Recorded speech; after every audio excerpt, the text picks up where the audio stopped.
We have a busy corner over in the audience, and so we're going to start off a little bit. Today is December 25th, 2025. A quorum is present, and the Minnesota State Education Finance Committee will now come to order.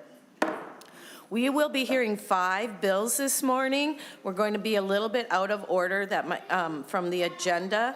I'm going to start by presenting Senator Maye Quade's Senate File 2502, and then I will move to my Senate File 1202, and then we will continue the agenda as it sits. And so with that, I'm going to ask Senator Clark to come up, and he's going to take over for me.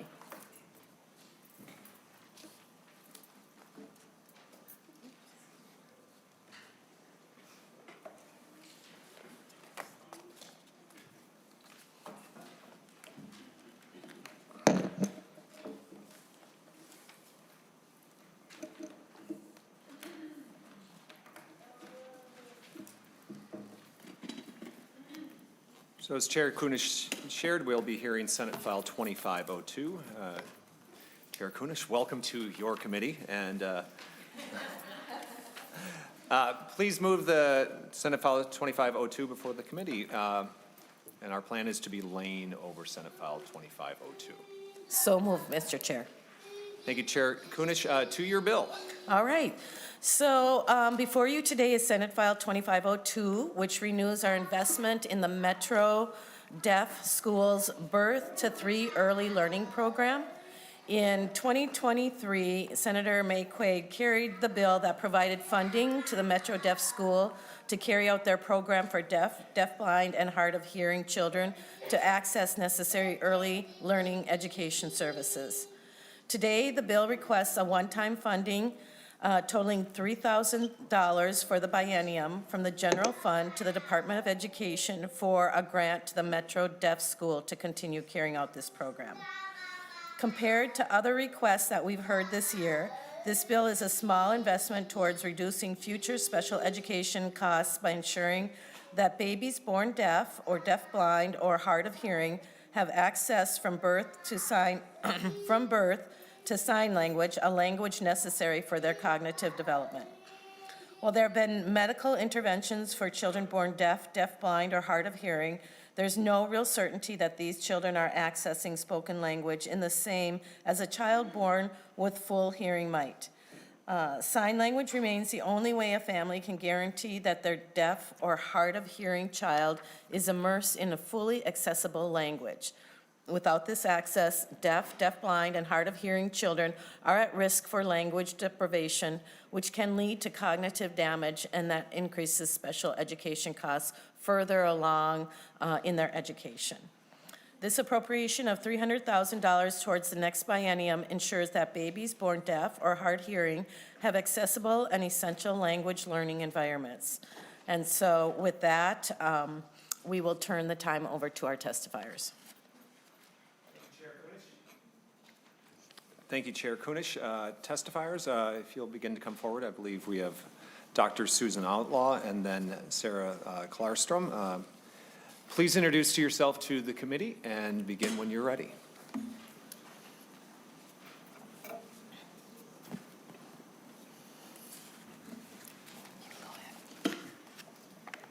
Thank you, Senator. My name is Dr. Susan Outlaw. I'm the Executive Director at Metro Deaf School. And I thank you for your time and for our noise in the side. The big reason that we're coming before you is because of the funding. We simply do not get funds for Part C. We get funds for 3 years old and up. And what that means is that children, when they're born deaf or deafblind, likely what happens in early intervention is that they're given home visits, maybe once a month, sometimes once every 2 weeks. That's 45 minutes at a time, often focused on the parents, and likely their parents are grieving. The parents need that support. But what that doesn't do is give the child access to language. What we're doing is we have a parent-infant class on Mondays that does focus on that grieving process, that information for parents. We talk about all kinds of things from cochlear implants and hearing aids and what access to resources are, different hospitals. We really go through that for parents on Mondays, and it's a 90-minute class. But then on Tuesdays and Thursdays, half days, it's only 2.5 hours. On Tuesdays and Thursdays, we have children who are 12 months to 3 years old, and they come in. And what it is just an infant and toddler type class. It's not, we're not doing, crazy academic things. What we're doing is eating goldfish, we're playing, we're crawling, we're walking, we're working on self-help skills, but a lot of it is language. A lot of it is making sure they have peers with language, they have adults with language. It's something they won't be able to get in 30 minutes or 45 minutes at a home visit. What we're trying to do is combat language deprivation. We know that causes cognitive harm, and if any of you have children, by 3 years old, they have a lot of language. What we have historically is kids that come to us with maybe 3 to 10 signs at 3 years old. And all we do is play catch up.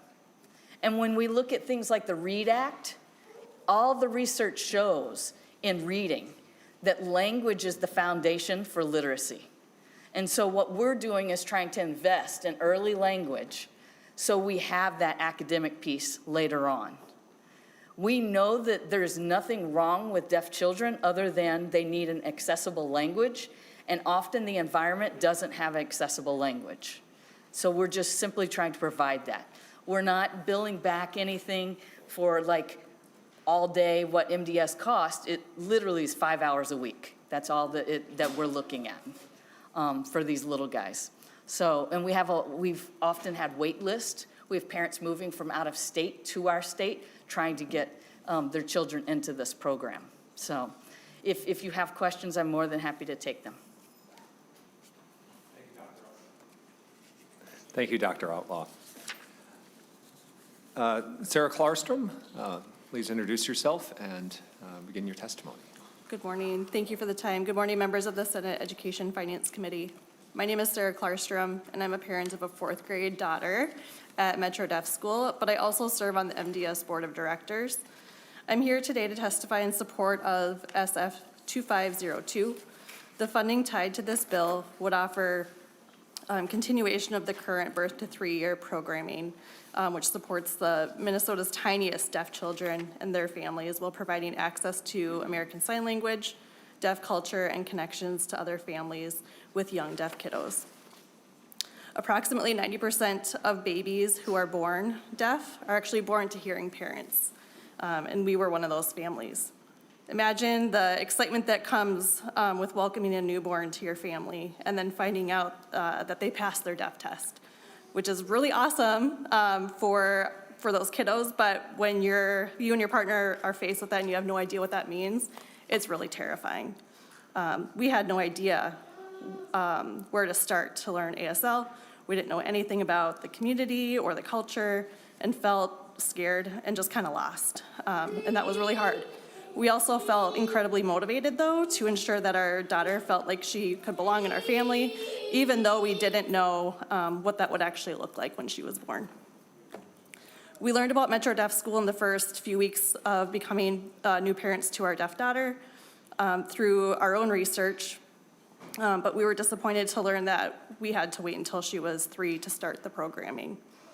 Those first 3 years were a challenge to navigate, learning about different technology options, like Susan had actually mentioned around cochlear implants, that might be helpful, but in our case, in our daughter's case, it ultimately wasn't. Learning about options to learning a completely new language, dealing with extreme barriers in communication with our daughter too, which always leads to frustration as a parent when you can't communicate with your kids. Our family moved from the far west suburbs of Minnesota closer to the Twin Cities so that our daughter could have access to her native language 100% of the time.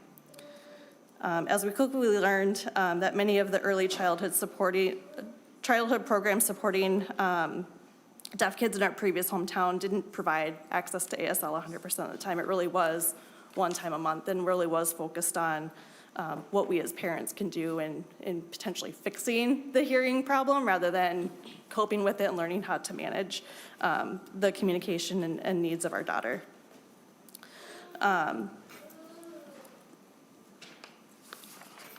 The brains of very small children really are sponges, and we missed the opportunity to take advantage of some of those early childhood development stages with our daughter, which resulted in some language gaps as she entered preschool, and also made parenting a little bit more difficult because we couldn't communicate with her. And that's the case for a lot of families and children who are deaf and don't have the ability to get full access to their language at birth. Since attending Metro Deaf School at the age of 2 years and 10 months, at that time she was the youngest child to attend Metro Deaf School, Nora has become more fluent in ASL, has typical social relationships that if any of you have kids would expect from your child, with her peers and other adults. She's almost at grade level in many of her school subjects and beyond grade level in a couple of them. She communicates in ASL 100% of the time, but is also able to read and write in English. She is a math whiz and enjoys a variety of sports, math, science, and has an incredible sense of humor, which I'll show you a picture of when I'm done. Our family has fully embraced the culture of the deaf community, much in part to the programs and services that Metro Deaf School has been able to provide for our family and so many others.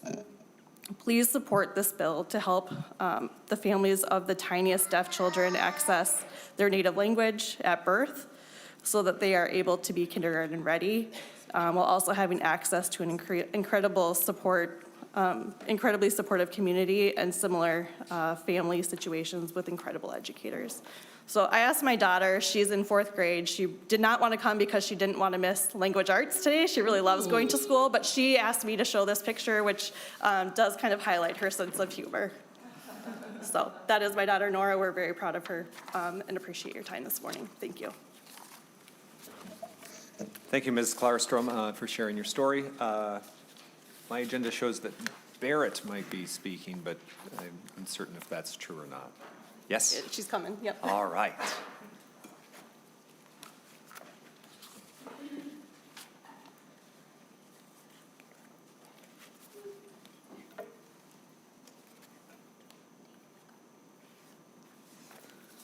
Welcome. Our process is we ask you to just introduce yourself and then share your story. Good morning. My name is Barrett Klarstrom. Good morning, members of the committee. My name is Barrett Klarstrom, and I'm the older sister of a 4th grader at Metro Deaf School. I'm here today to testify in support of the Birth to 3 program, which is a program to help ages birth to 3 and their families to access language before they're eligible to enter preschool. What this does is give the child and families a start to be able to communicate and learn social skills before preschool. My experience with my sister has changed a ton over the years of me learning more and more sign language. When I first found out that she was deaf, I was still super excited to have a sister until I found out that I wasn't able to communicate with her as my friends were able to talk to their siblings. It made me question how I would ever talk with her and have a good relationship with her, as I would see my neighbors talk to their siblings and I would feel sad that I never had that relationship with her when we were a lot younger, as I hadn't learned sign language yet. As we both grew up more, we had to move to get my sister access to a school that would give her the education that anyone else would get with access to her language 100% of the time. After she joined MDS, our whole family gained access to the deaf language, community, and culture. Through these programs, I've been able to grow a relationship with my sister that I've always wanted. We now share similar interests in soccer and basketball, but I can also help with her math homework. I'm asking that you support this bill so that MDS can continue supporting its youngest students and their families to have an experience that me and my family have had. Thank you for the time this morning. Thank you, Barrett, for sharing your story. Up Next, we'll welcome Nikki, and Haley, if you could begin to get ready as well. Welcome. Please introduce yourself and share your story. Good morning. Thank you. My name is Nikki Heeman, and I'm here today as a mom advocating for my deaf daughter, Kaylee. Kaylee is also here with her dad. Kaylee is 4.5 years old, and she signs better than I do now, and keeps me on my toes, especially when she corrects my signing. She's proud of who she is, and we are too. We live in Maple Grove, and for the last 2 years, we've had to fight for Kaylee's right for an accessible education, one where she can fully acquire language during the 0 to 5 critical language period. The journey has not been easy. Despite being deaf and eligible, our local school district denied her placement initially at Metro Deaf School.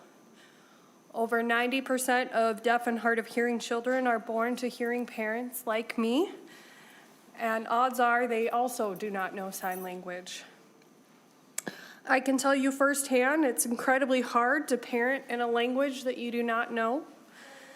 Early on, I wanted to try and teach Kaylee how to sign "I'm hungry," and mistakenly taught her the sign for "I'm horny" instead. Oh. That's when I realized I should not be her teacher. This moment reminded me not only that she needs proficient teachers, but how much pressure we put on ourselves as parents to get this right, and how impossible it feels without the right support. I'm not a lawyer or an educator. I'm just a mom who knew in her gut that when the district told me that their services they were offering were good enough for Kaylee, that it wasn't. So I studied the law, I learned the difference between the assessments, and made sure that Kaylee was evaluated with one that actually measured sign language development. When she was just 2 years and 4 months old, the assessment showed she was already almost a full year behind. Again, the 0 to 5 critical language period is so critical. I gathered supports from experts who understood what was at stake, and they all agreed that Kaylee needed access to a fully immersive ASL environment. Her right to language shouldn't be debated. One of the signs that Kaylee and I often use is the sign for help. It's simple but powerful. It's her way of reaching out and saying, "I need you," or "I can't get my shoe on." That one sign is a part of our everyday life and a constant reminder of how critical language truly is. Without fluent ASL models and connection to the deaf and hard of hearing community and MDS's program, Kaylee would be left behind. Not because she can't learn, but because we would have failed to meet her where she is. After months of advocating and mediation, the district finally agreed to her placement, but families shouldn't have to fight that hard. Programs like MDS's Birth to 3 program support language acquisition for deaf and hard of hearing children through ASL and inclusive communities are essential. This isn't just about Kaylee, it's about all deaf and hard of hearing children who deserve access to language-rich environment from the very beginning, not after delays, not after they've missed out on some of the critical language period, not after legal battles. Every deaf or hard of hearing child has the right to learn, connect, and thrive in a setting where their language is fully accessible. Kaylee's journey should not be the exception, it should be the expectation. Her right to language shouldn't be debated, and neither should theirs. Thank you for listening. Thank you, Nikki. Up next, Haley Rydell, and then Jessica Rao will be following. Good morning, Chair Clark and members of the committee. My name is Haley Rydell, and my son Palmer, who you've been hearing all morning, is a student in the Birth to 3 program at Metro Deaf School. Palmer is 3 years old and has attended Metro since September of 2023. Palmer was born with sensorineural bilateral hearing loss, a diagnosis we were somewhat expecting due to failed hearing tests in the NICU, but was still difficult to come to terms with. In addition to his hearing loss, he would later be diagnosed with optic nerve hypoplasia and an underdeveloped pituitary gland. All of these conditions, paired with a few traumatic hospital stays as an infant, have caused Palmer to be delayed developmentally and have made it difficult for him to learn how to walk. My wife and I adopted Palmer in a very last-minute emergency situation, so we did not have a ton of time to research all the different resources we had available to us, like Metro Deaf School. Palmer was initially enrolled in the Minneapolis Public Schools Early Intervention Program, but we were underwhelmed by the services he was receiving from them. They wouldn't use sign language with him, not even his deaf and hard of hearing teacher. We requested a speech specialist as he was not meeting any of his speech milestones, and they refused, saying that speech wasn't really important right now. Once our brief parental leaves ran out, my mother-in-law, Roxanne, who's here today, in support, along with Palmer's grandpa, Al, swooped in to take care of Palmer while we quickly tried to find a daycare that we could afford and with any immediate openings. Palmer began going to a typical daycare around 5 months old. We were quickly frustrated and disheartened by their inability to properly care for and communicate with him. Nearly every day we picked him up and they had taken his hearing aids out, so he wasn't able to hear what the other children were hearing. He wasn't able to hear the teachers talking to him. We gave them books and other resources to help them learn basic signs, but only one teacher learned a single phrase in sign language to use with Palmer. Both the daycare and Minneapolis Public Schools made us feel like our child was broken and they were inconvenienced for having to work with his different abilities. We finally looked into Metro Deaf School in the summer of 2023 and decided to take a tour. My wife and I both welled up with tears of joy the second we stepped inside the school. Students of all abilities were playing together, riding tricycles down the big hallways, using walkers, playing games, laughing, and signing with each other. We instantly felt at home. We met Carla Larson, the Birth Through 3 instructor, and knew Palmer needed to be at Metro. Her passion for teaching little ones was obvious and inspiring. Palmer began attending the Birth Through 3 class in September of 2023. At that time, we had been signing with him for about a year and a half. My aunt happens to be a deaf and hard of hearing teacher herself, so she started teaching our whole family right away. But he had never signed back to us. We thought maybe for some reason, some cognitive reason, he wasn't able to. Within a few weeks of attending MDS, Palmer became a signing pro. It started with one sign. I believe it was yes, and then please, though for him he rubs his belly. Then all of a sudden, we had a list of 10 signs he had done, and it was becoming so easy to teach him new signs. We could finally communicate with our child, a concept that for so long seemed like it might never happen. Palmer also receives speech therapy, physical therapy, occupational therapy, and ASL instruction from MDS. His team, as we call them, are some of the kindest, most caring people you can imagine. At Palmer's first IFSP meeting, a meeting we were dreading based on our previous experiences, they started the meeting by just telling us how much they love Palmer, how adorable and silly he is, and what a joy it is to work with him. Carla and her team have a real gift for teaching the children in the Birth to 3 program. It is so apparent when we get to visit for just a few minutes at pickup and drop off. They make us feel like our child is perfect just the way he is, and he can actually thrive in this world when given the right tools. They invite us to deaf events happening all around the metro. They coordinate get-togethers at playgrounds for deaf children and their families to play and form community. We feel so grateful to Metro Deaf School, to Carla, to Susan, and to the rest of the staff. I shudder to think where we would have been had we not enrolled Palmer when we did. Because of Metro, Palmer can now communicate with his family. He signs, he has joy, and he's so close to walking. We are so dedicated to Metro, in fact, that last summer we purchased our first home 2 blocks from the school so that we could be as immersed as possible. Our only regret is that we didn't start at Metro Deaf sooner.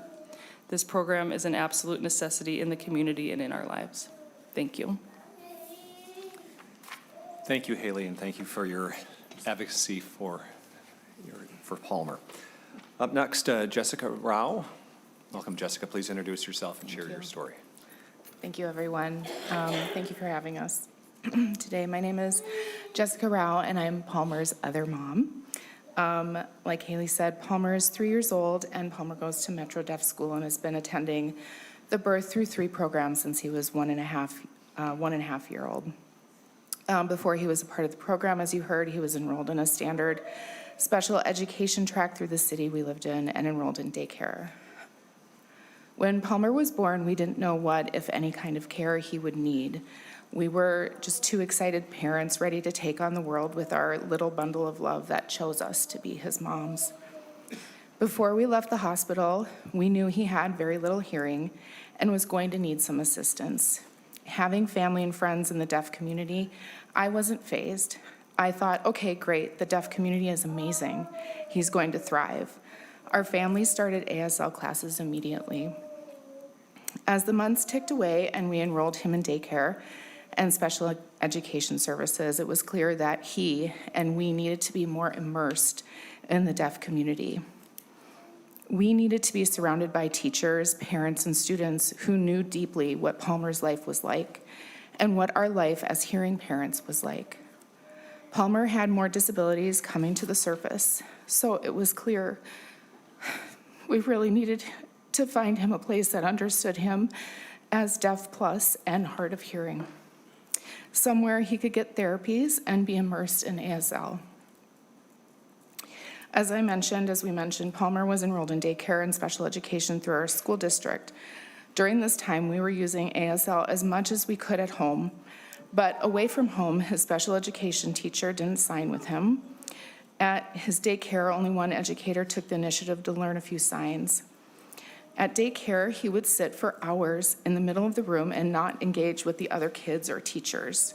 We'd get notes daily saying, Palmer didn't do much today. He just sat there and sucked his thumb and rocked himself, and we don't know what to do with him.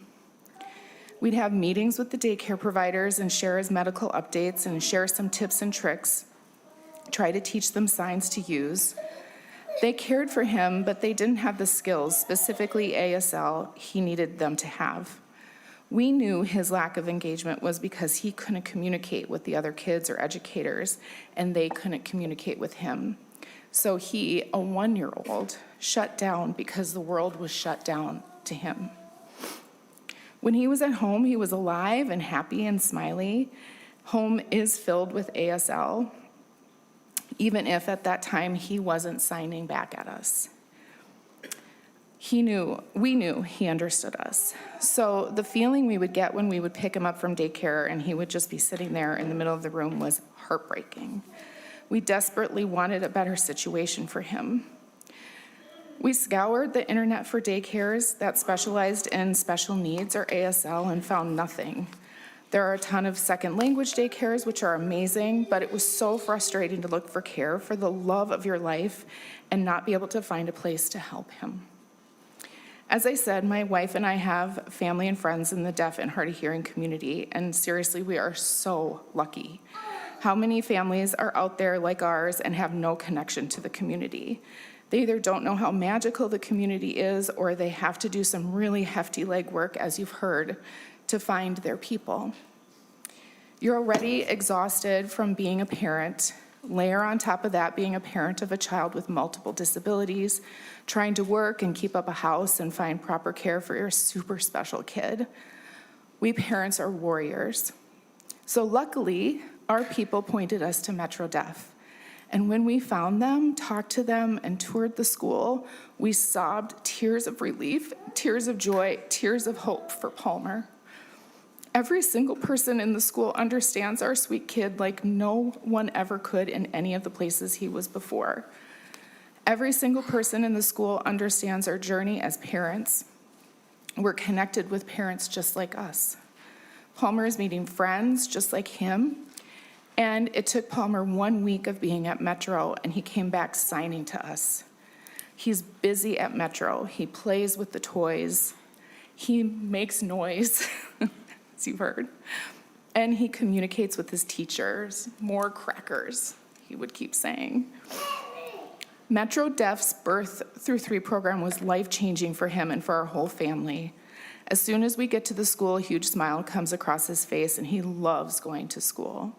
We're 1,000,000% convinced that this program is the reason he's communicating and almost walking.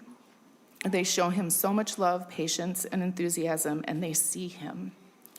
They really see what he needs to thrive. We never feel judged or cornered or confused.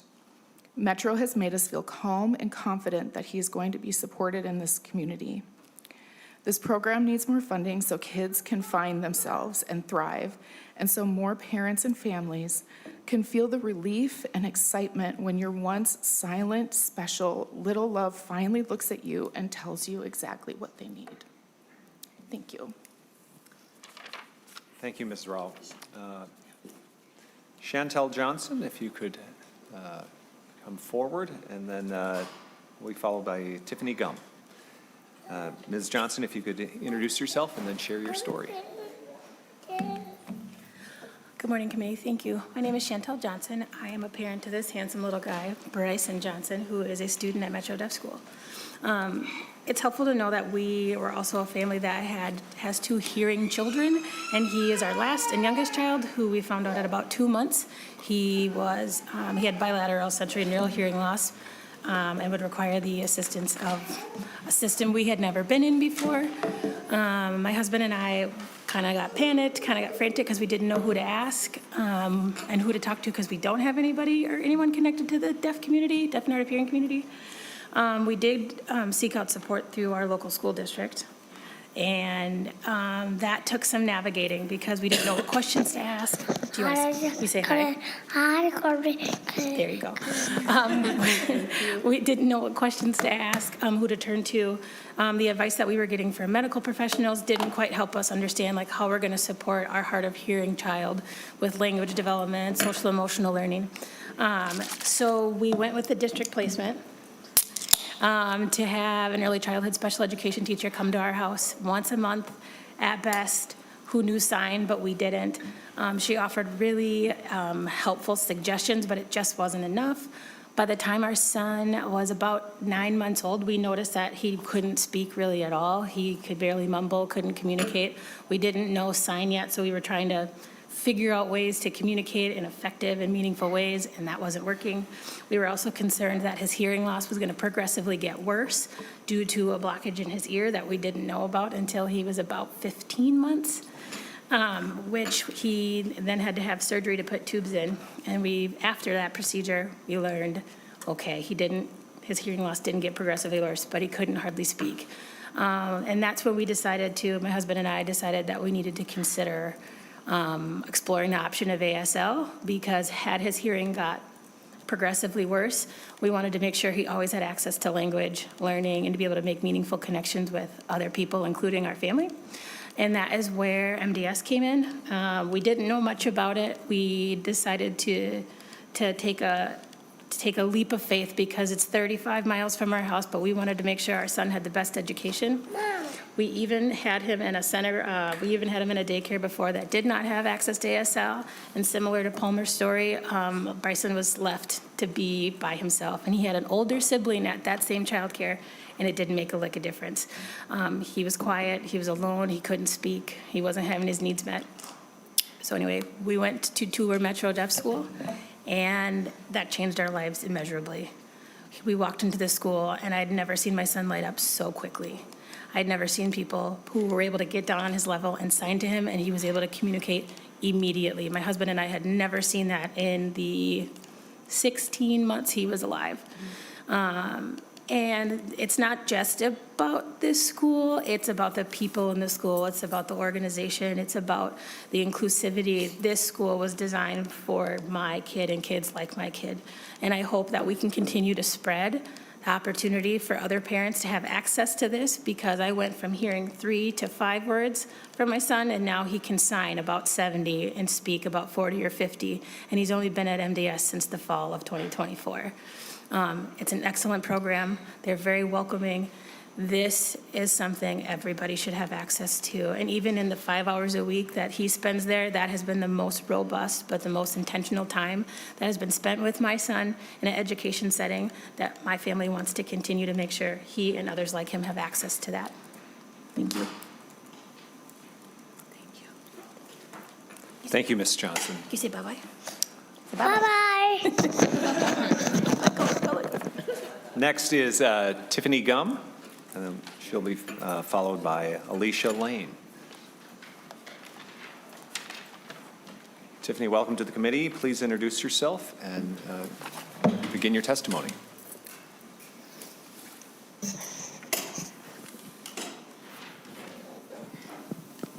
Hello, my name is Tiffany Gum. I'm a parent and a student intern at MDS. I'm deaf. I wear many hats in the early childhood detection system, but today I'm here as a mother. My son, Colton, is here with his grandma. He's upset that I had to move up here, but he's 2. He just turned 2 a few weeks ago, and he attends MDS. I come from a multi-generational deaf family. Colton is a 4th-generation deaf individual. I grew up attending Metro Deaf School myself before the Birth to 3 program was in place. I look up to my older siblings. I was told that I would watch my older siblings go to school, and I would cry because I had to wait till I had to wait till I was 3 to get to school, and I had language access at home. For children that don't have language access at home, that is a long time to wait. My family provided me full language access, ASL, and deaf culture. And they're not just priorities, they're in our blood. It's our legacy. It's who we are. I know what a deaf child needs, and that's why I chose MDS. While most deaf children are born to hearing parents, deaf parents instinctively understand what deaf and hard of hearing infants and toddlers need. Just as our ancestors used dowsing rods to find water, we should look to deaf parents as guides for deaf education. Their wisdom should shape how we support all deaf children, not just our own. Even though my son has full language access at home, I still saw how he thrived at MDS, even just 5 hours a week, plus the parent and infant classes. MDS gave him something that my home couldn't: 7 other deaf and hard of hearing peers. No other program, no home, no mainstream setting can offer a classroom where every child is deaf and hard of hearing and every staff member is fluent in ASL. But this kind of access is not guaranteed. Without proper funding, many deaf and hard of hearing children will miss out on the critical foundation that MDS provides, something that cannot be replaced elsewhere. I urge you to invest in MDS's Birth to 3 program to make sure that every deaf and hard of hearing children has the access, community, and culture that they deserve. Thank you. Thank you, Ms. Gum. Next, Alicia Lane. Please introduce yourself and share your testimony. Yes, hello, Chair Clark. Thank you so much. My name is Alicia Lane, and I'm the Government Relations Director for the Minnesota Commission of the Deaf, Deafblind, and Hard of Hearing. I'm testifying in support of 2502, Senate File 2502. As you heard from the other testifiers, families are struggling to find the resources that they need to make sure that deaf, deafblind, or hard of hearing children, that every deaf, deafblind, and hard of hearing child has access to a full language. In our state, families have plentiful access to the medical interventions, but when families try to make sure that their child has full language access, we frequently hear stories like the ones that you just heard. In the audience today, we also have deaf community members who do not work for Metro Deaf School, but they came anyway because they too are acutely aware of the existing gaps and the devastating consequences of language deprivation. We, deaf adults, witness those consequences daily as we navigate our community. So when I was 18 months old, I lost all of my hearing. After a few months, my parents realized that there was no way to know if I was going to ever access spoken language again. From there, I became one of the fortunate few deaf babies whose parents went against the medical professional advice and decided to make sign language a part of our family's life. That meant my mother, my father, my brother, some adults and cousins all learned to sign. Because of my parents' bold decision, my language access interruption lasted less than a year. I then went on to meet or exceed all of my language milestones. And today I'm able to be here in front of you all with the skills that I have the skills that I need to do this job. The Commission supports parents' ability to make that kind of decision for their children, and we believe that this appropriation for the Metro Deaf Schools Birth to 3 early learning program gives families that opportunity. I want to give a special thank you to Senator Maye Quade for carrying this bill, and thank you to Chair Kunesh for presenting this bill. I want to ask the members of this committee to please join your colleagues from both sides of the aisle in support of Senate File 2502. Thank you all. Thank you, Ms. Lane. Members, any questions or comments?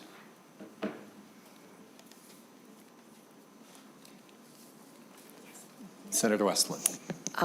I just want to thank all of the testifiers, including parents and the folks who work at the school and are here advocating on behalf of the program. I can't imagine how challenging and difficult and scary it is to wonder how best to help your child grow and learn and be their best selves.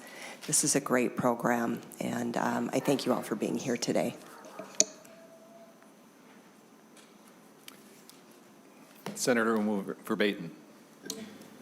Thank you, Mr. Chair. I also just want to thank folks and proud to have Metro Deaf School in my district. I know that the bill is already full with co-authors, which is a good problem to have, but really proud to have such an amazing school in my district. And it was really lovely to hear everyone's stories today. Thank you so much for coming here. Thank you, members. Chair Kunesh, any closing remarks? Thank you. I'll just echo all of the thanks and appreciation for sharing of the stories, the really heartfelt stories by the parents and a sibling.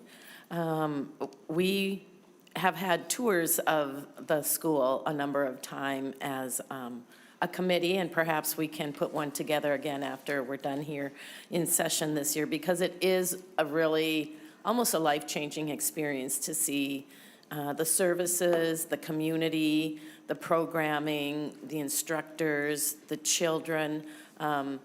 It's something that you can't just hear about and think you understand. You really do have to see it in action. And so, Mr. Chair, I would hope that there's some way that we will find a way to support this school in our omnibus going forward. Thank you, Chair Kunesh. And with that, Senate File 2502 is laid over for possible inclusion in a future omnibus bill. Up next, we are going to stick with Senator Kunesh's bills, and so it'll be Senate File 1202. Welcome to the committee again. Senator, please move Senate File 1202 before the committee. Today, our plan is to be laying over Senate File 1202. So moved. Thank you, Senator Kunesh, to your bill. Members, this is mostly a technical bill. There's good policy in here. Senate File 1202 modifies the calculation of a school district's aid and levy limitations upon return of excess tax increment or decertification of a tax increment financing. These are TIF districts. The amendment to paragraph B2IA makes a technical change to correctly reference the name and statutory reference of long-term facility maintenance, or LTFM. The LTFM program was created under laws in 2015 and replaced the Health and Safety Program. The amendment to paragraph B2IK adds a reference to the Equalized Local Optional Revenue, or LOR program, and under the proposal, aid and levy limitations under this program would be adjusted for return of excess tax increment. And that is the bill. Thank you, Senator. Members, any questions or comments?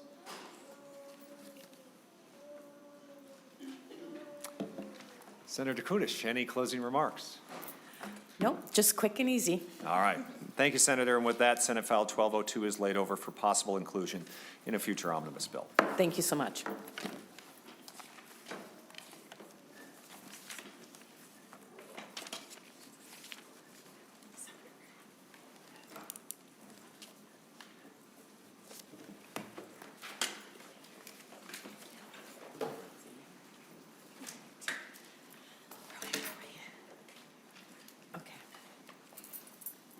All right, next we are going to hear from Senator Rarick, Senate File 1679.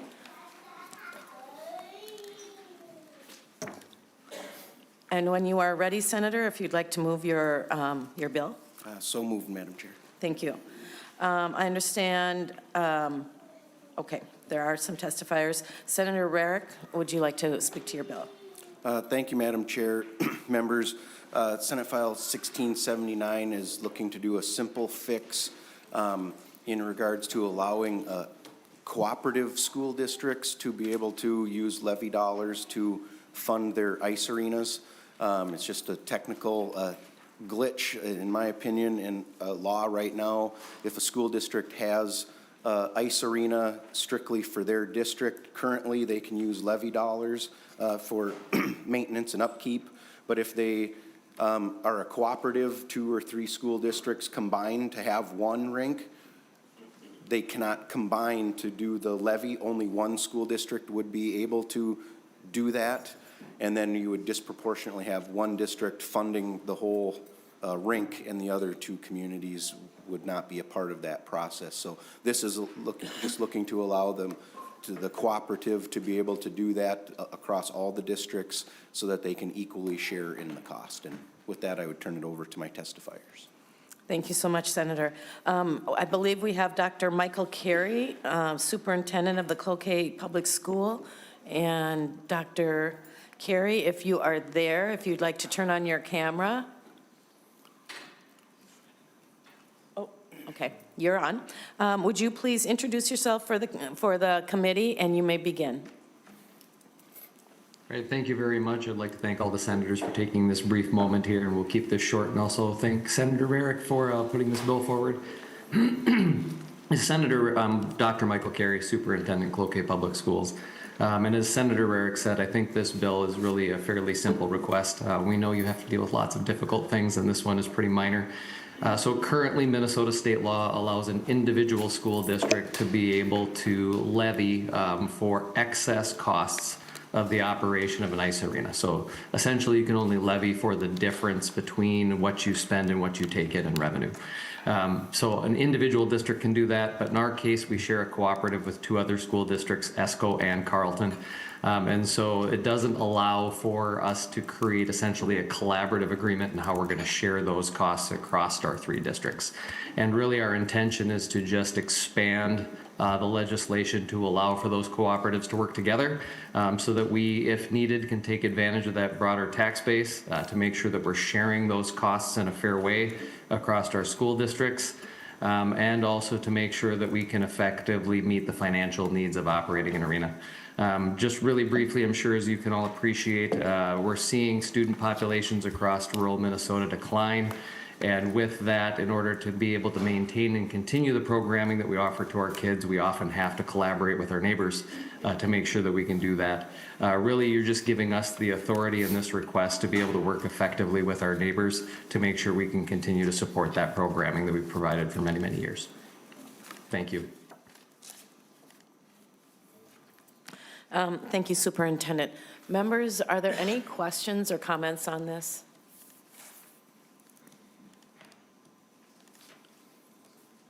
All right, seeing none, Senator Rarick, if you would like to give us a closing statement. Thank you, Madam Chair. And, similar to the bill we had last week around increasing consolidation aid, what we're seeing with a lot of small rural schools is the need to work together, and this bill is one of the ways that we're trying to give them that ability to. So thank you, Madam Chair. Thank you, Senator. And with that, Senate File 1679 is laid over for possible inclusion in a future omnibus bill. Next, we're going to hear from Senator Clark. Senator Clark has Senate File 2713.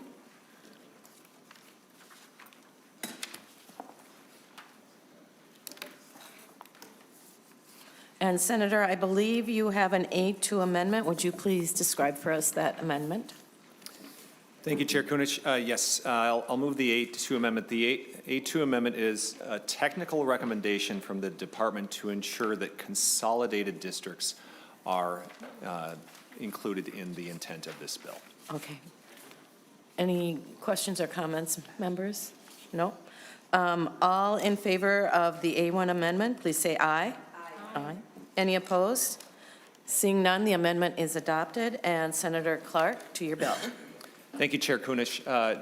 During the 2023 legislative session, the legislature enacted board reauthorization for expiring referendum.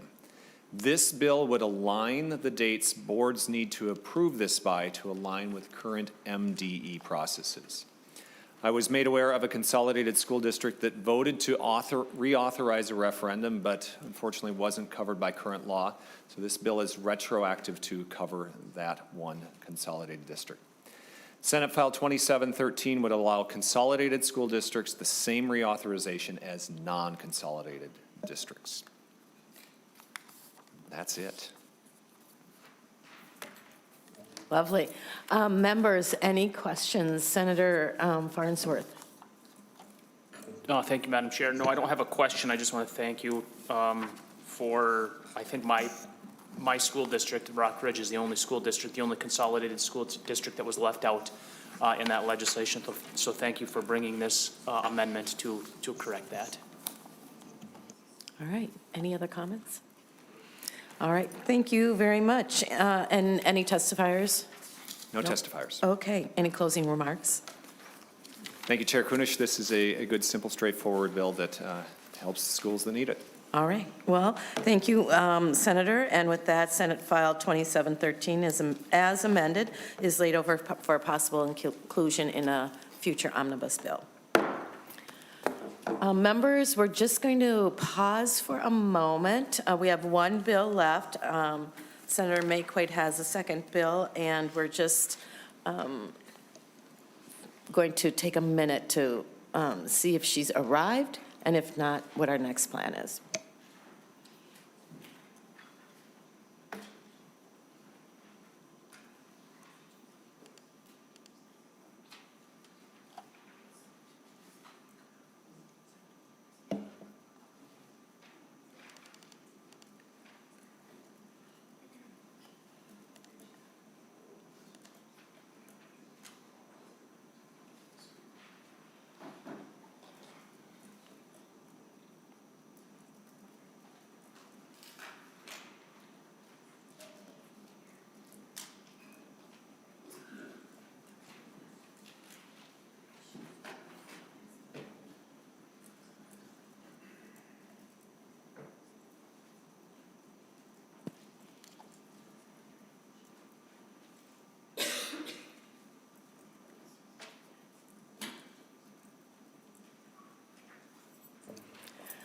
Looks like I am going to present this bill, and if Senator Umer Verbaden would join me up here.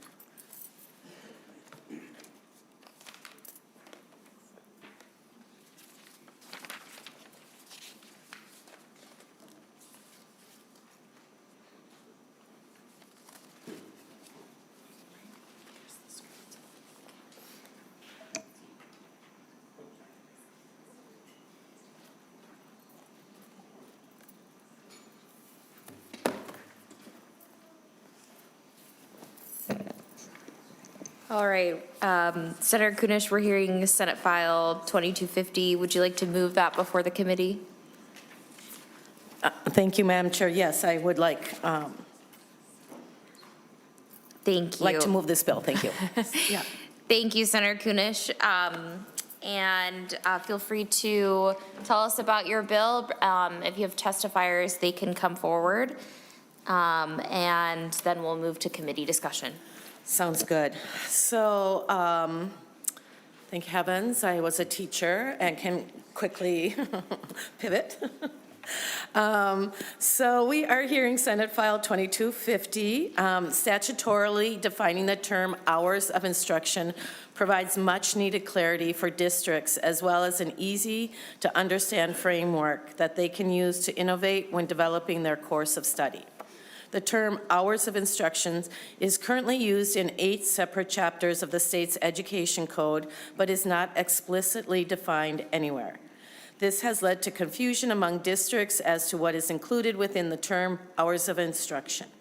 In fact, in 2023, AMSD statewide survey found that a majority of respondents, 55%, identified the clear lack around the instructional hour definition as a major barrier to innovation, while only a handful, 4%, believed the current policy supports innovation.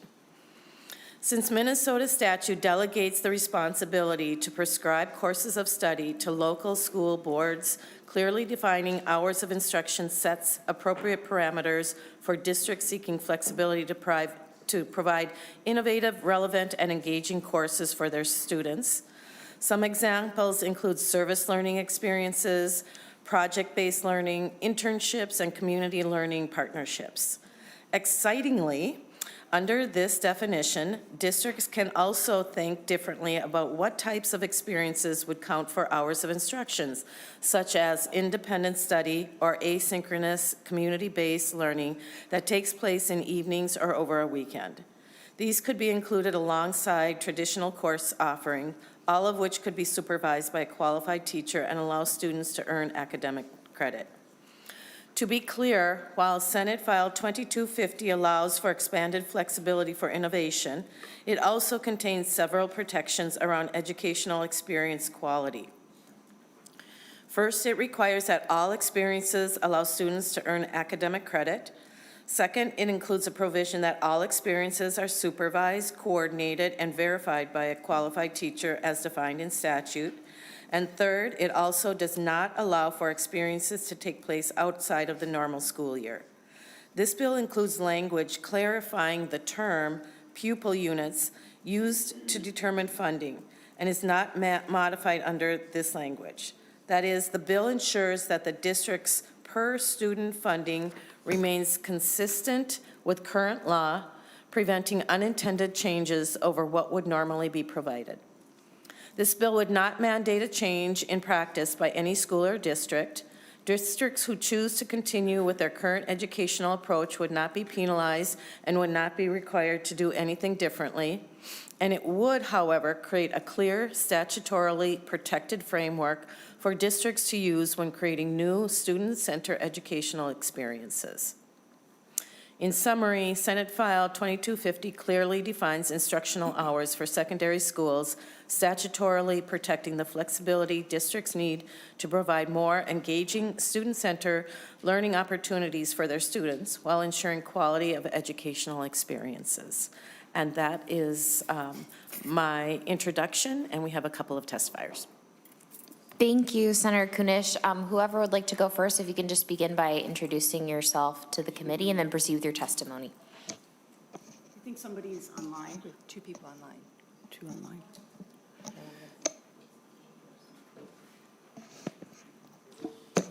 Okay, we'll move to the testifiers online first. We have Patrick Walsh. You're here with us? Hello, my name is Patrick Walsh, Superintendent at Belgrade, Bruton, El Rosa Schools. I've been an administrator for 27 years, principal for 25 of those years. One of the things that we've worked on throughout the districts that I have in Minnesota is how to foster initiatives that create flexibility for students and making these schools student-centered versus traditional schedule-based programs. The Senate File 2250 is one component that the legislature certainly needs to embrace as they look at ways in which schools can become more flexible and creative for students. Senate File 2250 defines the hours of instruction. Nothing is more important to schools than clarity. You have several, probably 80–90% of the school districts in the state of Minnesota are led by young administrators and counselors. So out there, you need to have things that are very turnkey for schools because they tend to have inexperienced people running those places. It defines educational experiences. One of the things that the bill talks about is defining the educational experiences inclusive of all secondary courses, of any secondary course. As an administrator and a principal, I will tell you that every course we teach in schools has value. The question is, how much value does that have to each individual student? So we want to make sure that all of these courses, for instance, welding and manufacturing, electronics has the same platform that a math or an English class does. How you do those things, if they happen to go out into industry, is quite critical to being able to allow those types of things to happen. In the end, this bill is not necessarily a game changer. Like, we're not changing the forces of education at this point. What it is a rule change that will simplify the change process for schools. Hours of instruction bill provides much clarity to the districts as a framework to innovate and develop courses of study. It's extremely important to small charters, rural schools. It's important to everybody, but it's extremely important to them.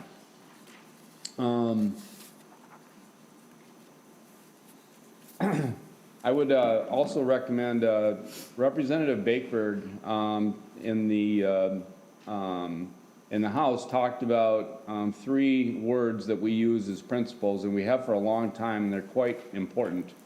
But they're the holy trinity of schools, and they are rigor, relevance, and relationships. This bill, along with the innovation zones, really work for that relevance aspect that we are seeking. Relevance to students equals engagement for students. When we have courses that have more relevance, our kids are turned on. If they get 1 or 2 or 3 opportunities in a day to do this versus one when you get to be a junior or senior, this can have critical effects on your graduation rates, on your matriculation rates, on your career-centered learning pathways. This is very important to that. So, ironically, we speak of elementary schools. We don't speak of elementary schools in this bill. And in fact, one of the things is people have asked, why is this only secondary?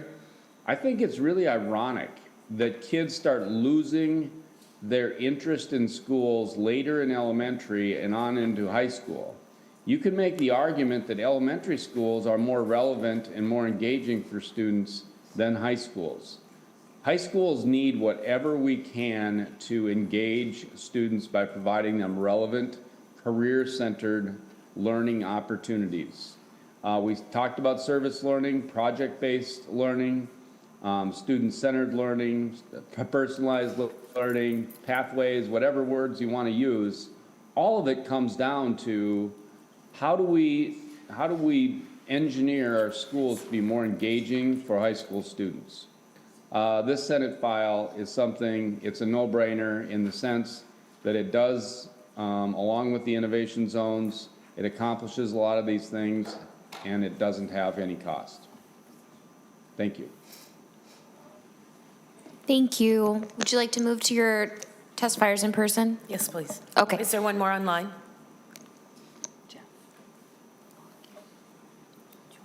Looks like we do have one more person online. Jeff Policki. Hopefully I pronounced that correctly, but you can proceed by introducing yourself and then beginning your testimony. Sure. Well, Madam Chair, members of the committee, thank you for the opportunity to testify in support of Senate File 2250. My name is Jeff Policki, and I've been an educator for 25 years, with the last 18 years as a high school administrator here in the Twin Cities. For the past 9 years, I've had the privilege of serving as the principal of Shakopee High School, which we also refer to the Academies of Shakopee. We are one of 2 high schools in the state of Minnesota with wall-to-wall academies and part of a nationwide network of academy high schools. In today's rapidly evolving world, the traditional model of education where learning is confined to a rigid schedule and seat time within school walls does not fully align with the needs of today's students. Learning does not turn off at 3 p.m., nor does it happen solely within a classroom or while seated neatly in rows, sitting in desks. Our goal should be to create experiences that reflect the world students will enter after graduation. That is why Senate File 2250 is so important. This bill provides much needed clarity by defining hours of instruction as educational experiences that allow students to earn academic credit, are available to all students, and are supervised, coordinated, and verified by a qualified teacher. It also defines educational experiences to include a broad range of learning opportunities approved by local school boards. Most importantly, it ensures that students maintain access to the supports they are entitled to under state and federal law, regardless of how or when they meet their instructional requirements. Through our Academies of Shakopee, students engage in authentic, hands-on learning experiences with our community partners. We have students working in capstone experiences at St. Francis Regional Medical Center, Canterbury Parks, Shakopee Mdewakanton Sioux Community, the City of Shakopee, Scott County, and Trust Data Card Hometown Bank, along with many other external partners. These experiences extend beyond the traditional school day and provide students with real-world applications of their learning. This model has proven to be a powerful tool in boosting student engagement and achievement. Research shows that students are most engaged when learning is relevant, hands-on, and connected to their interests. A recent survey of Generation Z students found that they are most excited about school when learning about topics that interest them and when engaging in hands-on learning. Expanding instructional hours to include personalized and competency-based learning opportunities, such as internships, service learning, and project-based experiences, can improve student motivation and reduce chronic absenteeism. Data from other states, such as South Carolina and Ohio, demonstrate that personalized learning approaches, there's the bell, lead to measurable improvements in student attendance and engagement. In Shakopee, we have seen gains in our overall graduation rate over the past 5 years as a result of this. Senate File 2250 does not impose new mandates or requirements on districts. Instead, it empowers districts with the flexibility to design learning experiences that best meet the needs of their students.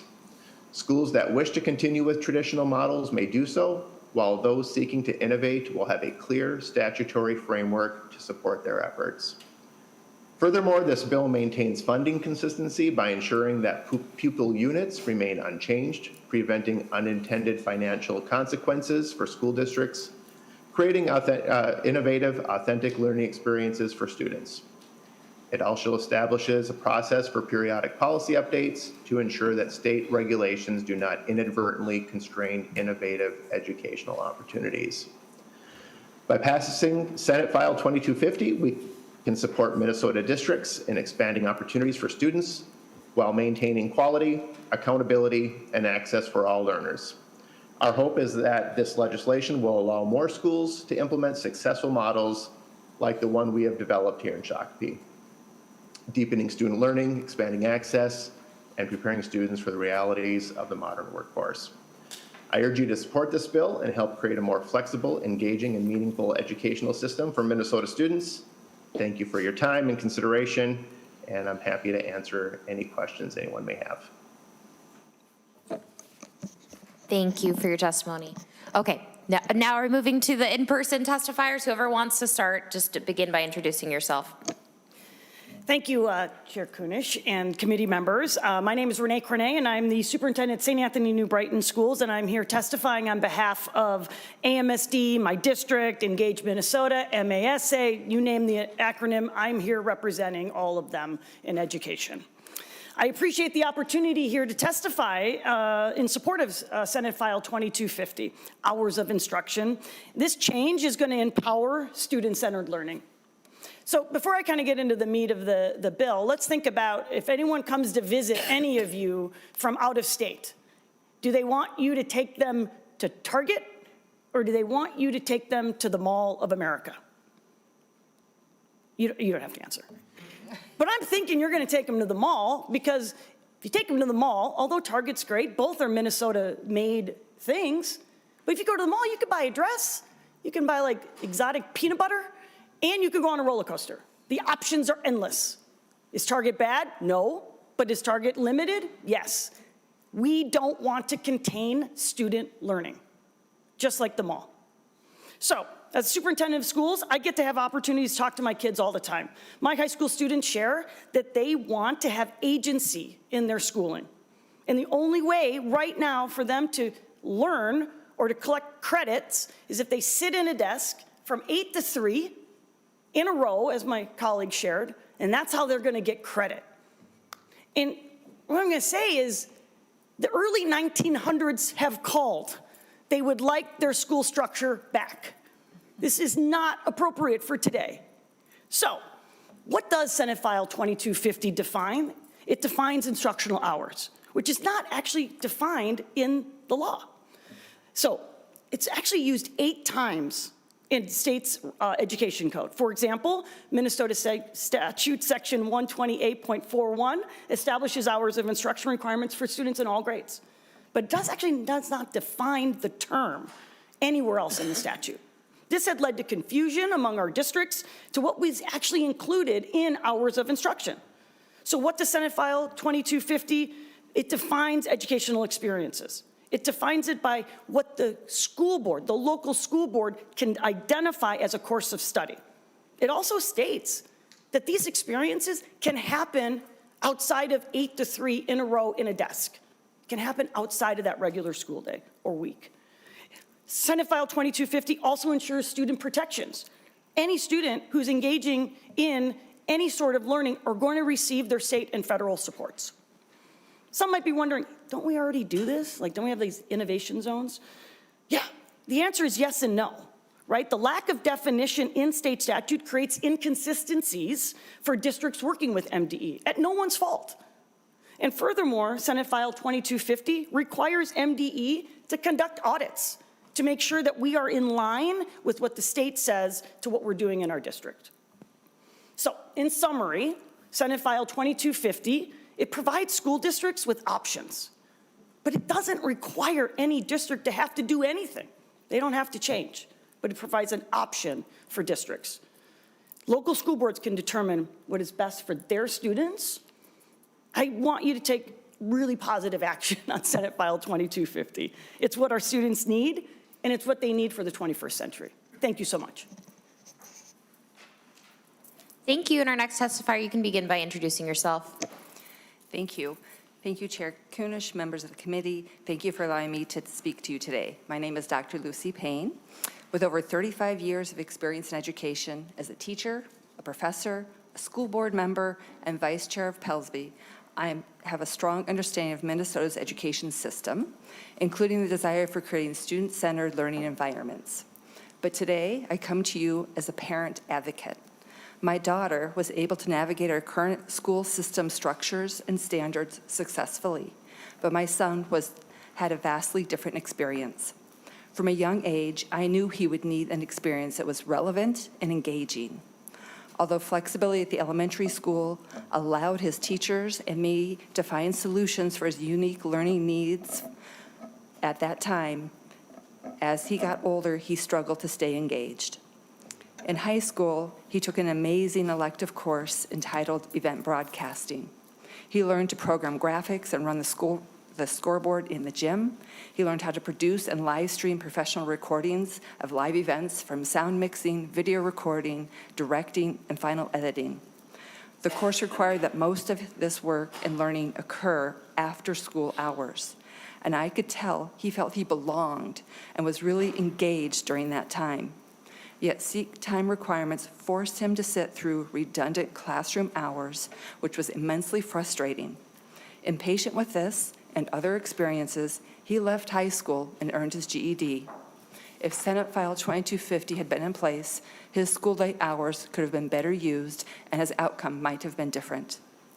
My son's experience highlights a system that prioritizes seat time over meaningful learning.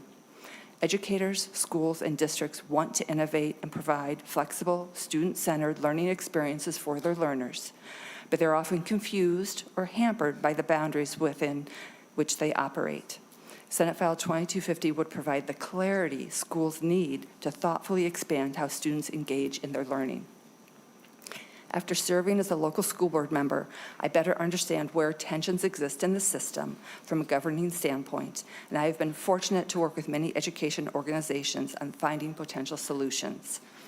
For the last 4 sessions, related instructional hours bills have had broad support, but have stalled here at the Capitol. So ahead of this session, thanks to AMSD, advocates met directly with MDE, and we learned where the misunderstandings were in previous bill language. Since then, we have engaged with MDE and continue to work with Education Minnesota to be sure any changes to the bill language would accomplish what is needed for our students.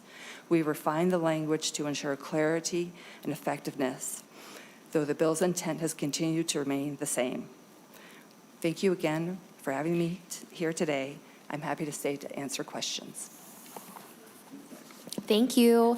You can hang tight. We'll bring forward the additional testifiers. I have Sherelle Edwards and Julian Spencer going to come forward.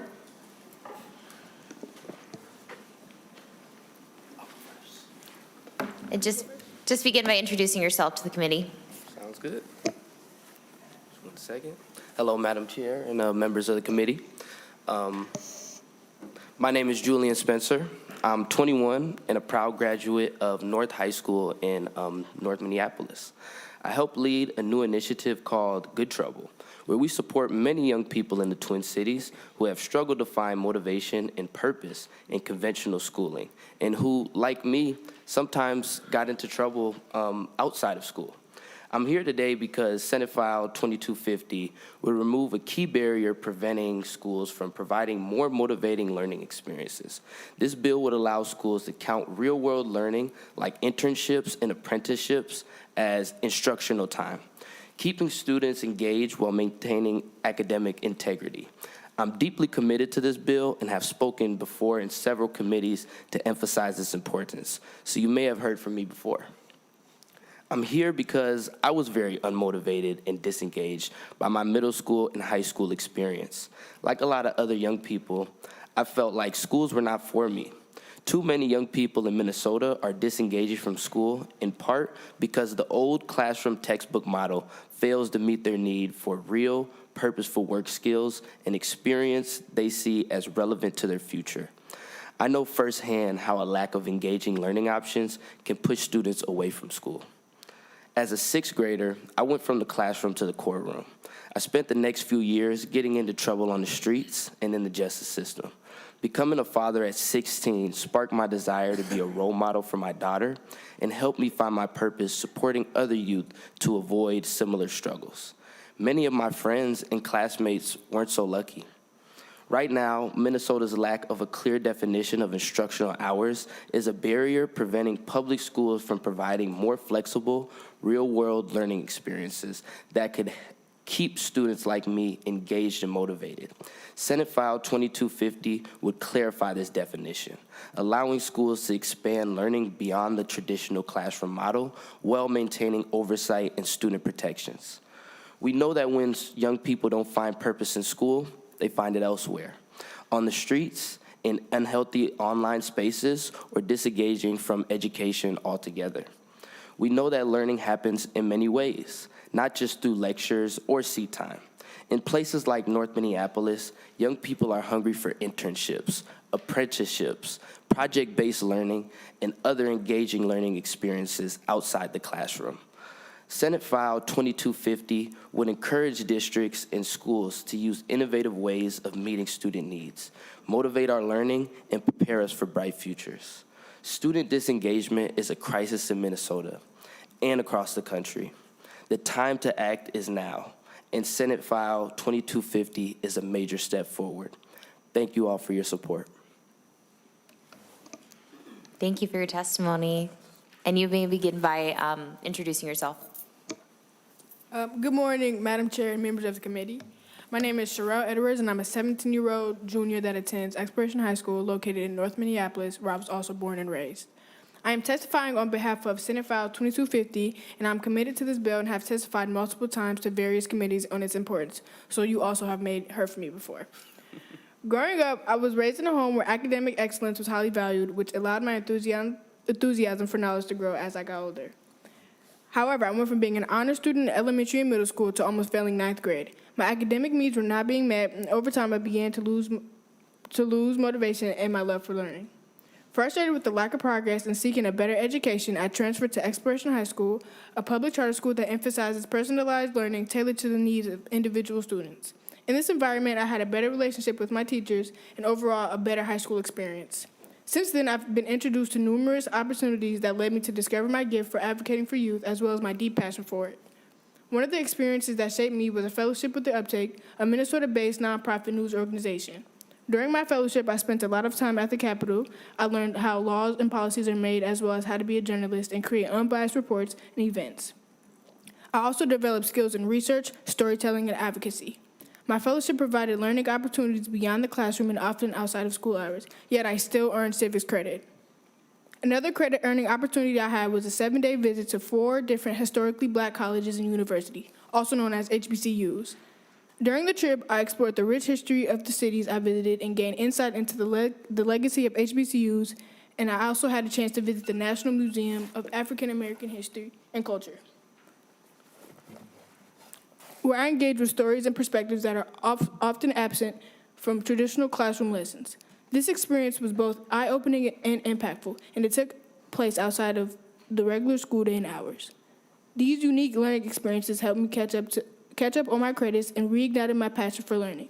More Minnesota students need opportunities like these to stay motivated and engaged. I want to be an example of the positive impact Senate File 2250 can have on students like me. I believe this bill will encourage and empower districts and schools to adopt innovative strategies that address student needs, inspire their learning, and equip them for the future. Thank you. Thank you both for your testimony. We have one more testifier that we just need to make space for, Dr. Akilah Robertson.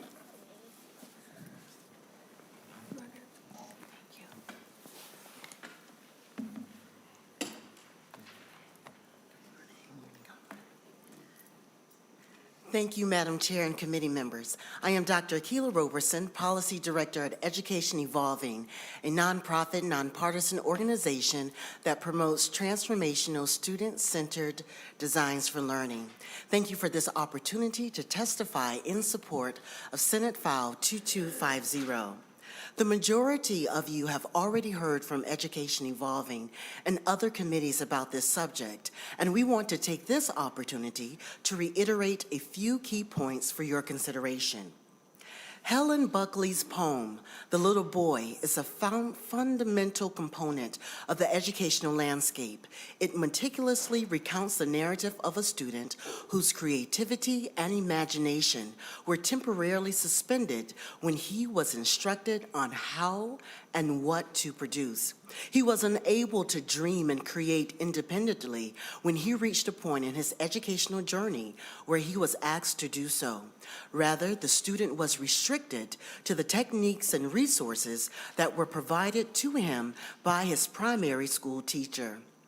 This bill resolves this obstacle and necessitates that our educational institutions apply a student-centered lens to all aspects of the learning process, an approach that Education Evolving unequivocally endorses.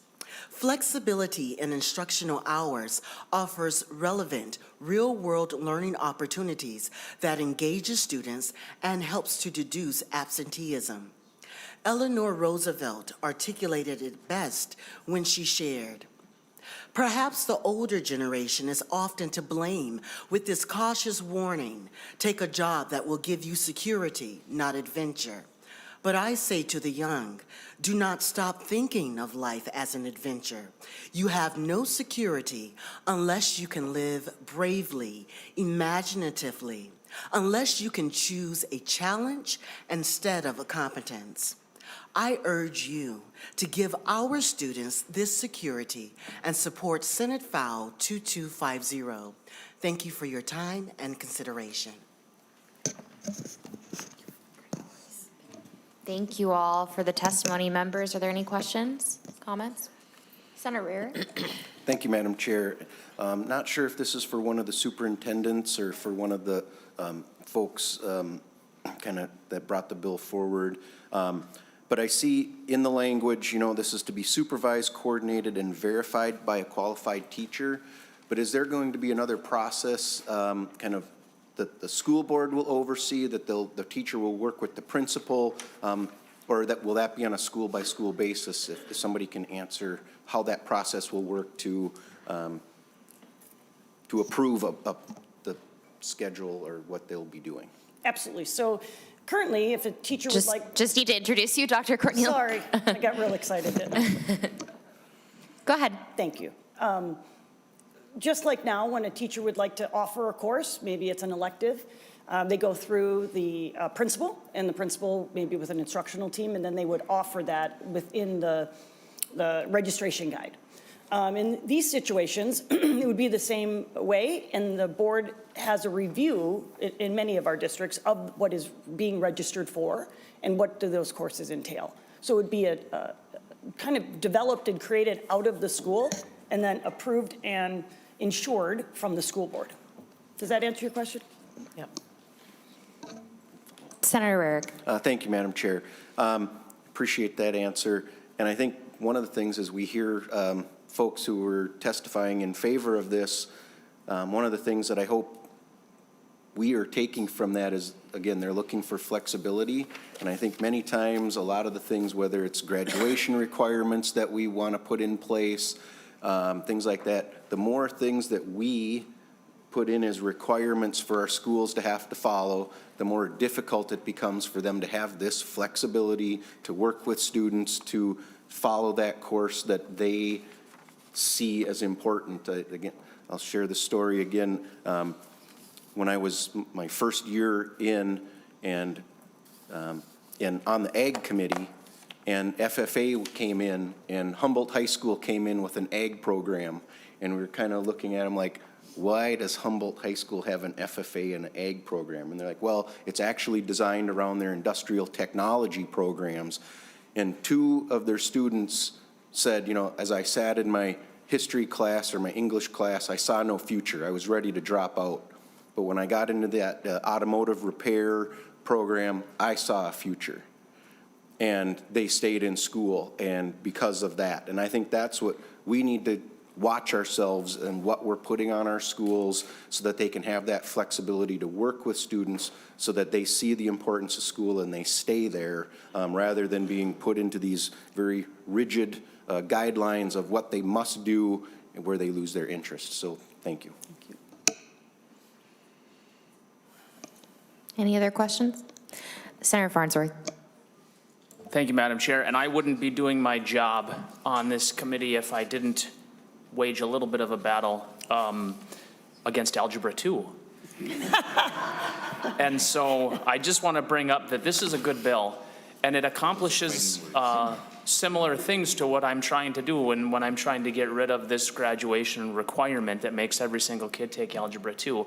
That allows flexibility for kids to use to take math classes that they'll actually use. This allows flexibility for kids to take classes that they'll actually use. And so I just wanted to take this opportunity, because I haven't mentioned Algebra 2 once in this committee this year, to thank Senator Swedzinski for hearing that bill. And I think this is a good package. And looking at the testifiers, I even see testifiers today that reached out to me when they heard about my Algebra 2 bill and said, yes, let's get it done. So it seems to be sort of a common group of people that want to get it done. So thank you, Senator Kunesh, for allowing me to say this. Thank you, Madam Chair. Senator Lucero. Thank you, Madam Chair. I'm just going to have to remind Senator Farnsworth, those are fighting words, and I don't want to ask you to take it outside. Senator Swedzinski. Thank you, Madam Chair. I think I lost the over-under on how long it would take for you to mention the words Algebra 2. There's a lot going on in this bill, and I appreciate everything that's been said today. I was the Superintendent Cornet. I was the stand and deliver, desks in a row kind of a guy, and yet I would constantly tell my students, if we don't find something constructive for you to do, you're going to figure out something destructive to do. And I kept telling them, don't let school get in the way of your education. And I kept telling them, don't be restricted by the cells and bells of the traditional classroom. And this is coming from a guy that preached from the traditional classroom. But I just love this notion, and I think one of the testifiers mentioned the 3 R's, you know, as long as we continue to have the curriculum be rigorous and relevant, and most importantly, I think if COVID taught us anything, it's the importance of relationships. And if we lose this, eye contact, and if a kid doesn't feel like there's one adult in that building or at their remote site where their alternative learning is taking place, then that's when kids kind of lose sight of or can lose sight of what's important in their education. And I know we talked about Mary's statue in D.C., and now today your Eleanor Roosevelt line. It kind of bums me out that her statue in D.C. is alongside of her husband, and she doesn't have a standalone statue. To the best of my knowledge, I don't even know if there's an Eleanor Roosevelt memorial anywhere in the United States except in the shadows of her husband. And so maybe someday you can work on getting her statue as a standalone memorial in D.C. So maybe we can put it in Lincoln Park alongside the woman's name I've never learned how to pronounce. So thank you for filling in for Senator Maye Quade. It's a great bill, and thank you all you testifiers for challenging our minds this morning.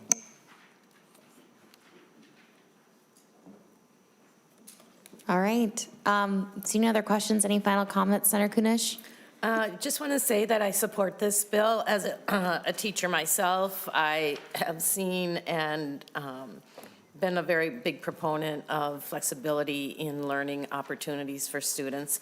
I had a daughter that actually went to St. Anthony High School for a little bit, and she just didn't fit into the mold of that school. And we were really worried about her dropping out of school.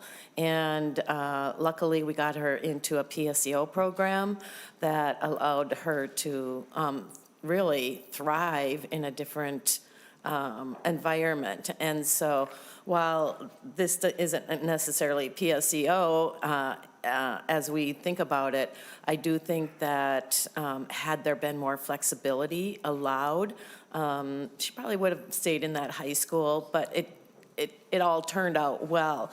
But the the moral of this is that I would agree with Senator Rarick that we do need to allow for schools to create unique learning opportunities that really fit the interest and the needs of our students, keeps them out of trouble, as our young testifiers said, and the world is changing, and I think sometimes we have to make sure that we're changing with it. So thank you very much, Madam Chair. Thank you, Senator Kunesh. With that, Senate File 2250 is laid over for possible inclusion. And that was our last bill today. So we do have committee tomorrow. We'll be hearing a few bills about libraries, funding to flexibility, and the American Indian Parent Advisory Committees. And there will be no hearing on Thursday. And with that, committee's adjourned.